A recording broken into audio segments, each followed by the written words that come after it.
জুলাই গণ অভ্যুত্থান দিবস আজ ২ বছর আগে এই দিনে ছাত্র জনতার প্রবল আন্দোলনের মুখে পদত্যাগ করে দেশ থেকে পালিয়ে যান শেখ হাসিনা। দেশ জুড়ে থাকছে নানা আয়োজন। এ নিয়ে আরও জানাতে সিলেট এবং বরিশাল থেকে যুক্ত হচ্ছেন আমাদের সহকর্মীরা। প্রথমেই চলে যাচ্ছি সিলেটে, আমাদের সহকর্মী রয়েছেন সেখানটায় আজহারউদ্দিন শিমুল। শিমুল, আজকের দিবস ঘিরে সিলেটে কি কি আয়োজন রয়েছে? আরিফিন, দেখুন, সারা দেশের মতো সিলেটেও নানা আয়োজনে জুলাই অভ্যুত্থান দিবস পালিত হচ্ছে। আমরা দেখেছি সকাল ৬টা থেকে সিলেট জেলা প্রশাসনের আয়োজনে এখানে ফুল দিয়ে শ্রদ্ধা নিবেদনের যে পর্ব তা শুরু হয়েছে। পাশাপাশি সিলেট জেলা প্রশাসনের পরে আমরা দেখেছি বিভাগীয় প্রশাসন সহ সরকারি যে দপ্তরগুলো রয়েছে, দপ্তরের কর্মকর্তা কর্মচারীরা এই যে জুলাই অভ্যুত্থান দিবস উপলক্ষে এখানে জুলাই স্মৃতিস্তম্ভে তারা আসলে ফুল দিয়ে শ্রদ্ধা নিবেদন করছেন। পাশাপাশি সিলেটে বেশ কিছু আয়োজনও রয়েছে জুলাই অভ্যুত্থান দিবস উপলক্ষে। সকাল 10টায় শিল্পকলা একাডেমিতে আলোচনা সভা অনুষ্ঠিত হওয়ার কথা রয়েছে। পাশাপাশি একই জায়গায় বিকাল 5টায় সাংস্কৃতিক অনুষ্ঠান হওয়ার কথা রয়েছে। এবং আমরা দেখেছি সিলেটের শাহজালাল বিজ্ঞান ও প্রযুক্তি বিশ্ববিদ্যালয়ে জুলাই অভ্যুত্থান দিবস উপলক্ষে নানা অনুষ্ঠানমালার আয়োজন করা হয়েছে। সকাল 10:30টায় শিক্ষক শিক্ষার্থীদের আয়োজনে একটি র্যালি অনুষ্ঠিত হওয়ার কথা রয়েছে। পাশাপাশি শিশুদের নিয়ে চিত্রাঙ্কন প্রতিযোগিতা অনুষ্ঠিত হওয়ার কথা রয়েছে। পাশাপাশি অন্যান্য যেসব সরকারি প্রতিষ্ঠান রয়েছে সেখানে অনুষ্ঠানমালার আয়োজন করা হয়েছে। জানিয়ে রাখি, 2024 সালে 5ই আগস্ট সারা দেশের মতো সিলেটেরও ছাত্র জনতার অসাধারণ ভূমিকা ছিল এই আন্দোলনে। এবং আমরা দেখেছি সিলেটের শাহজালাল বিজ্ঞান ও প্রযুক্তি বিশ্ববিদ্যালয়ের একজন শিক্ষার্থী রুদ্র সেন নামে, তিনিও নিহত হয়েছিলেন। পাশাপাশি সিলেটের একজন সাংবাদিক প্রথম যিনি শহীদ হয়েছিলেন এই আন্দোলনে 2024 সালে 19শে জুলাই। তার পরিবারের সাথে আমরা কথা বলেছি। তার পরিবার বলছে এখনো তারা বিচারের আশায় রয়েছেন এবং যাদের নামে মামলা হয়েছিল এখন পর্যন্ত মাত্র 2 জন গ্রেফতার হয়েছেন, বাকি 17 জন গ্রেফতার হয়নি সাংবাদিক এটিএম তুরাব হত্যাকাণ্ডের। তারা বলছেন যে তারা এখন পর্যন্ত আসলে বিচার কার্যক্রম ধীরগতি দেখছেন। তারা প্রত্যাশা করছেন যে বর্তমান সরকার যাতে দ্রুত সময়ের মধ্যে এই বিচার কার্যক্রম শেষ করে। পাশাপাশি সিলেটের আরেকটি গুরুত্বপূর্ণ জায়গা গোলাপগঞ্জ, সেখানেও আসলে 7 জন একই সঙ্গে শহীদ হয়েছিলেন। শহীদ পরিবারের সদস্যদের সাথে আমরা আলাপ করেছি, তারাও বিচারের আশায় রয়েছেন এবং অনেকের স্বজনরা জানিয়েছেন যে দ্রুত যাতে আসলে বিচার কার্যক্রমগুলো হয়। জেডআই ওয়াটার ট্যাঙ্ক দিচ্ছে আজীবন ওয়ারেন্টি। জেডআই ওয়াটার ট্যাঙ্ক, পানির সুরক্ষায় টেকসই সমাধান। এবং জানিয়ে রাখি, সারা দেশের বিশ্ববাসী সহ জানি যে 2024 সালের 5 আগস্ট 100 বছরের টানা স্বৈর শাসনের অবসান ঘটে ছাত্র আন্দোলনের মুখে এবং তৎকালীন প্রধানমন্ত্রী শেখ হাসিনা ভারতে পালিয়ে যেতে বাধ্য হন। এবং তারপরে কিন্তু ছাত্র জনতা এই বিজয় উদযাপন করে এবং আজকের এই বিজয় উদযাপনের 2 বছর পূর্ণ হতে যাচ্ছে। এবং যারা এখানে ফুল দিয়ে শ্রদ্ধা নিবেদন করেছেন সবার সাথেই আমরা মোটামুটি আলাপ করছি। তারা বলেছেন যে জুলাই আন্দোলনের যে চেতনা তা ধারণ করতে হবে এবং একটি অসাম্প্রদায়িক গণতান্ত্রিক বাংলাদেশের পথে যাতে এই যাত্রা হয় সেটাই তারা আসলে প্রত্যাশা করেছেন। সব মিলিয়ে সারাদিনই অনুষ্ঠানমালার আয়োজন রয়েছে এবং এখানে বেলা যত গড়াচ্ছে বিভিন্ন সামাজিক, সাংস্কৃতিক এবং সরকারি কর্মকর্তারা ফুল দিয়ে শ্রদ্ধা নিবেদন করছেন। আরিফিন। শিমুল, ধন্যবাদ আপনাকে। জুলাই আন্দোলনে উত্তাল ছিল বরিশালের সরকারি বিএম কলেজ। সেই স্মৃতি মনে করে এখনও শিহরিত হন যুদ্ধাহতরা। দর্শক, এ নিয়ে আরও জানাতে কাউসার হোসেন রানা যুক্ত হচ্ছেন আমাদের সাথে বরিশাল থেকে। রানা, আজকের দিবসের কর্মসূচি জানাবেন এবং জানাবেন শহীদ এবং আহতদের স্মরণে কি কর্মসূচি রাখা হয়েছে।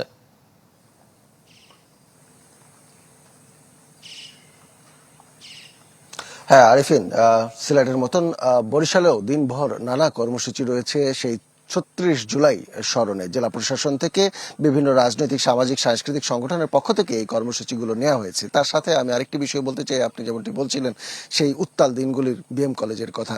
আমি এই মুহূর্তেই রয়েছি সেই সাথে সংঘর্ষ হয়েছে, হামলা, পাল্টা হামলা, ধাওয়া, পাল্টা ধাওয়ার নানা লোমহর্ষক ঘটনাগুলো ঘটেছে।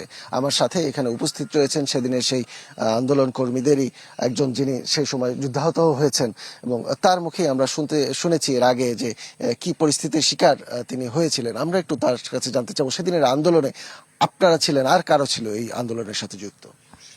আসলে দেখেন, আন্দোলনটা শুরুতে সরকার বিরোধী না হলেও একটা পর্যায়ে সরকার বিরোধী হয়েছে এবং সেখানে শুধু শিক্ষার্থী নাই, আপামর জনতা, শ্রমিক, কৃষক, প্রত্যেকটা শ্রেণীর মানুষই কিন্তু সেখানে অংশগ্রহণ ছিল এবং তারা সম্পূর্ণরূপেই নিজেদের সর্বোচ্চটা দিয়ে চেষ্টা করেছে সেই আন্দোলনটাকে সফল করার জন্য এবং দিন শেষে তাদের রক্তের বিনিময়ে সফল হয়েছে।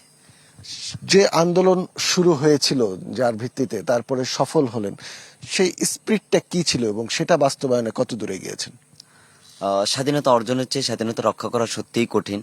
সেই কঠিনতার দিক থেকেই মনে হয় যে আমরা যে মানে স্পিরিট এবং আকাঙ্ক্ষা নিয়ে এই আন্দোলনটা করেছি এবং সফলও হয়েছি। সেই জায়গা থেকে আমরা দেখছি যে কোনোভাবে দেখা যায় আমরা কিছুটা পিছিয়ে পড়েছি কিনা, মানে ওই যেটা বললাম যে স্বাধীনতা অর্জনের চেয়ে রক্ষা করা কঠিন। আমরা স্বাধীন হয়েছি, সফল হয়েছি, সেটা আমরা ধরে রাখতে কিছুটা হলেও ব্যর্থতার দিকে গিয়েছি, কারণ দীর্ঘ 1.5 বছর সময় অন্তর্বর্তীকালীন সরকার সেভাবে তুলে ধরতে পারেনি এবং বর্তমানে নির্বাচিত সরকার রয়েছে বিএনপি। আমরা আশা রাখি তাদের উপরে যে তারা যেন সেই জুলের স্পিরিটকে ধারণ করে সামনের দিকে এগিয়ে যায়, কারণ সেই যে 2000 শহীদ এবং 30,000 আহতদের যে রক্ত, এই রক্ত কখনো বৃথা যেতে পারে না। যারা বর্তমানে এমপি মন্ত্রী হয়েছে তারাও কিন্তু তাদের উপর দাঁড়িয়েই হয়েছে। তো সেই জায়গা থেকে মানে আমরা একদম স্পষ্ট করেই ভাবি যে মাননীয় প্রধানমন্ত্রী তারেক রহমান তিনিও তার উপর যে অত্যাচার নির্যাতন হয়েছে তিনি সেই বিষয়গুলো ভাববেন। সেগুলো ভেবেই জুলাইয়ের যে স্পিরিটটা রয়েছে, আমরা জুলাইকে কোনো ব্যক্তি অস্বীকার করতে পারবো না, দলমত নির্বিশেষে কেউই পারবে না। শহীদ হয়েছেন যারা এবং আহত হয়েছেন যারা, তাদের পক্ষ থেকে কি বলার আছে? তাদের যে চাহিদাটা ছিল, তাদের কি দাবি দেওয়া বা ক্ষতিপূরণ, সেই বিষয়টাই। শহীদ আহতদের ব্যাপারে একটা বিষয় বলতে চাই, সেটা যেন আবার সেই মুক্তিযোদ্ধাদের মতো না হয়ে যায়। মানে যারা আহত হয়েছে তাদেরকে এখন সরকার ABC ক্যাটাগরিতে একটা সহযোগিতা করতেছে, কিন্তু এই সহযোগিতাটা যেন আবার আমি এটা বলবো সরকারকে, এটার জন্য আবার এমন চাওয়ার পর্যায়ে না যায় যে আবার সেই মুক্তিযোদ্ধাদের মধ্যে বিতর্কিত হয়। হ্যাঁ ঠিক আছে, এটা একটা সময় গিয়ে সমাপ্ত হতে পারে, বা যারা শহীদ ফ্যামিলি আছে তাদের ফ্যামিলিকে একটা সময় পর্যন্ত ফ্যামিলিটা চালিয়ে রাখতে পারে, ইটস ওকে ফাইন, কিন্তু এটাকে অতিরঞ্জিতভাবে ভেবে দেখার কোনো সুযোগ নেই। আবার এটাও সুযোগ নাই যে শহীদ ফ্যামিলিকে অসম্মান করা বা আহত যোদ্ধাদেরকে অসম্মান করা, কোনোভাবেই অসম্মান করার সুযোগ নেই, কারণ তাদের রক্তের বিনিময়ে আমরা এই নতুন বাংলাদেশ পেয়েছি এবং নতুন বাংলাদেশ গড়ার প্রত্যয় রেখেছি। সর্বশেষ দাবি কি থাকবে? তা আমাদের দাবি থাকবে যে যে যতটুকু সম্মান পাওয়ার যোগ্য তাকে ততটুকু দেবে। শিক্ষার্থীদের অধিকার আদায়ের জন্য আবার রাস্তায় না নামতে হয় কোনো কারণে, যে কোনো ইস্যুতে, সেই ইস্যুগুলো সামনে রেখে এবং জুলাইয়ের স্পিরিটকে, একটা কথাই বলবো, একটাই দাবি, জুলাইয়ের স্পিরিটকে ধারণ করে যেন বাংলাদেশ এগিয়ে নেওয়া হয় এবং বাংলাদেশকে নেতৃত্ব দেওয়া হয়। অসংখ্য ধন্যবাদ।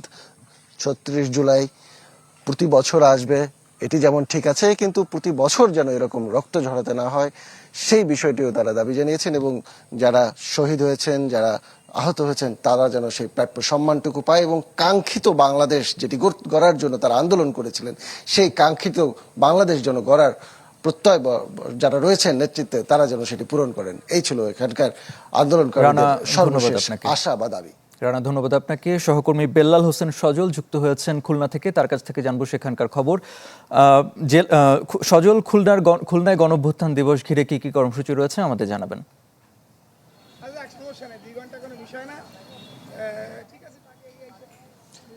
আরেফিন, খুলনায়ও নানা কর্মসূচির মধ্য থেকে এই দিবসটিকে পালন করার জন্য উদ্যোগ নেওয়া হয়েছে এবং আমরা দেখছি যে এখানে নগরীর যে শিববাড়ি মোড়, যে স্থানটি ছিল জুলাই গণঅভ্যুত্থানের সময় একেবারে উত্তলময় মুহূর্ত একটি, এখান থেকেই বিভিন্ন যে আন্দোলন সংগ্রাম সেই উজ্জীবিত হয়েছিল ছাত্র জনতা, ঠিক সেই জায়গাটিতে জুলাই যে স্তম্ভ সেটি কিন্তু স্মৃতিস্তম্ভটি তৈরি করা হয়েছে এবং সেই স্থানটিতেই আজকে সকাল 9টা থেকে পুষ্পস্তবক অর্পণ যে কর্মসূচি সেটি রাখা হয়েছে। পাশাপাশি আলোচনা সভা রয়েছে, বিভিন্ন মসজিদ, ধর্মীয় উপাসনালয়ে যে প্রার্থনা সেটি রয়েছে।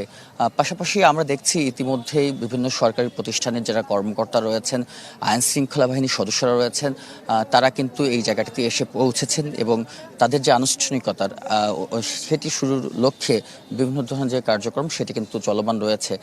পাশাপাশি খুলনার যে শহীদ সাকিব রেহান রয়েছে, তার কবর জিয়ারতের যে কর্মসূচি সেটি কিন্তু সকাল 10টার দিকে রয়েছে এবং বেলা 11টার সময় খুলনার যে জেলা শিল্পকলা একাডেমি রয়েছে সেখানেও কিন্তু জুলাইয়ে যে আলোচনা সভা সেই আলোচনা সভা রয়েছে। পাশাপাশি আজকের এই দিনকে ঘিরে শুধুমাত্র যে বিভাগীয় প্রশাসন বা জেলা প্রশাসনের আয়োজন নয়, এখানে আমরা দেখছি যে বিভিন্ন যে রাজনৈতিক দলগুলো রয়েছে তাদেরও নানা ধরনের যে কর্মসূচি সেটি কিন্তু রয়েছে। পাশাপাশি জুলাই যে গণঅভ্যুত্থান দিবসের আজ 2 বছর পূর্তি হতে যাচ্ছে, সেটিকে ঘিরে খুলনার মানুষ সহ সারা বাংলাদেশের মানুষের যে নতুন বাংলাদেশের স্বপ্ন প্রত্যাশার জায়গাগুলো রয়েছে সেই জায়গাগুলোই কিন্তু তারা তুলে ধরছেন এবং আজকের দিনে যারা জুলাই যে আন্দোলনে আহত হয়েছেন সেই আহতদের প্রতিহত কিন্তু তারা যে সম্মান প্রদর্শন তারাও কিন্তু জানাবেন। এখানে আমরা একটু পরেই যে বিভিন্ন যে রাজনৈতিক দলগুলো রয়েছে, পাশাপাশি জুলাইয়ের যে সকল সংগঠনগুলো ছিল আন্দোলনের মাঠে, তারাও এখানে আসবেন এবং ইতিমধ্যে আমরা দেখছি পুলিশ থেকে শুরু করে স্কাউট, বিভিন্ন স্বেচ্ছাসেবী সংগঠনের সদস্যরা এখানে এসে পৌঁছেছেন এবং যে জুলাই স্মৃতিস্তম্ভে পুষ্পস্তবক অর্পণ যে অনুষ্ঠানটি রয়েছে তাকে কিন্তু প্রস্তুতি চলছে। তো আরিফিন, আমার কাছে এই ছিল খুলনা থেকে। সজল, ধন্যবাদ আপনাকে। সহকর্মী আবরার শাইর যুক্ত হয়েছেন রাজশাহী থেকে। আবরার, আজকের দিবস ঘিরে কি আয়োজন? এবং আমরা শুনেছি নাশকতার কোনো আশঙ্কা নেই, কিন্তু তারপরও নিরাপত্তা ব্যবস্থা এবং আইন শৃঙ্খলা পরিস্থিতির অবস্থান কেমন দেখছেন?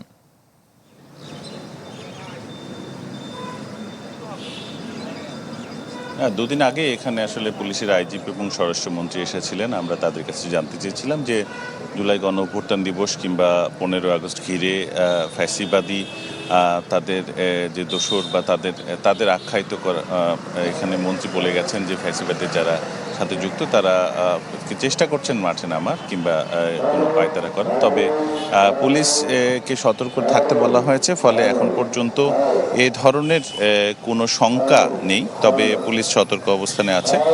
জুলাই গণ অভ্যুত্থান দিবসের দ্বিতীয় বর্ষপূর্তি আজকে সকাল 9টা থেকে সরকারি যে আয়োজন সেটি হবার কথা। আমরা এখন রয়েছি রাজশাহী সিএনবির মোড়ে, 36 জুলাই যে স্মৃতিস্তম্ভ তার পাশে।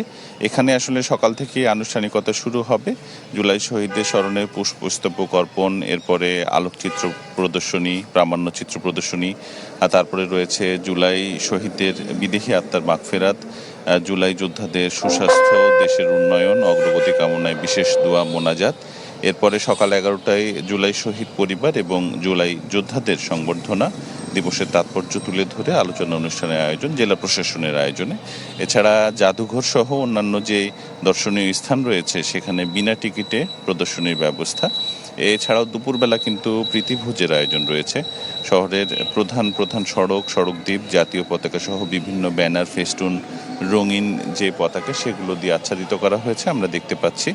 এবং শিশু কিশোরদের জন্য কিন্তু রচনা, আবৃত্তি এবং চিত্রাঙ্কন প্রতিযোগিতার আয়োজন করা হয়েছে সকল শিক্ষা প্রতিষ্ঠানে।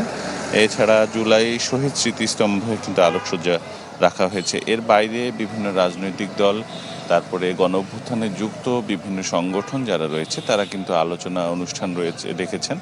আমরা দেখেছি যে বিভিন্ন জায়গাতে এখন পর্যন্ত আলোচনা অনুষ্ঠানের জন্য কিন্তু তারা প্রস্তুত রয়েছেন। বিকেলে রাজশাহী মহানগর বিএনপির আয়োজনে কিন্তু যে আলুপট্টি মোড় সেখানে একটি বড় আয়োজন রাখা হয়েছে। এছাড়া বিশ্ববিদ্যালয়ে সংগঠন রয়েছেন, রাকসু, তাছাড়া অন্যান্য যে ছাত্র সংসদ এবং রাজনৈতিক ছাত্র সংসদ যারা রয়েছেন, রাজনৈতিক ছাত্র দলের নেতা যারা রয়েছেন এবং বিভিন্ন সংগঠন তারা কিন্তু নানা আয়োজনে দিবসটি পালন করছেন। তো 9টা থেকে আসলে এখানে ফুল দেওয়ার যে আনুষ্ঠানিকতা সেটি শুরু হচ্ছে।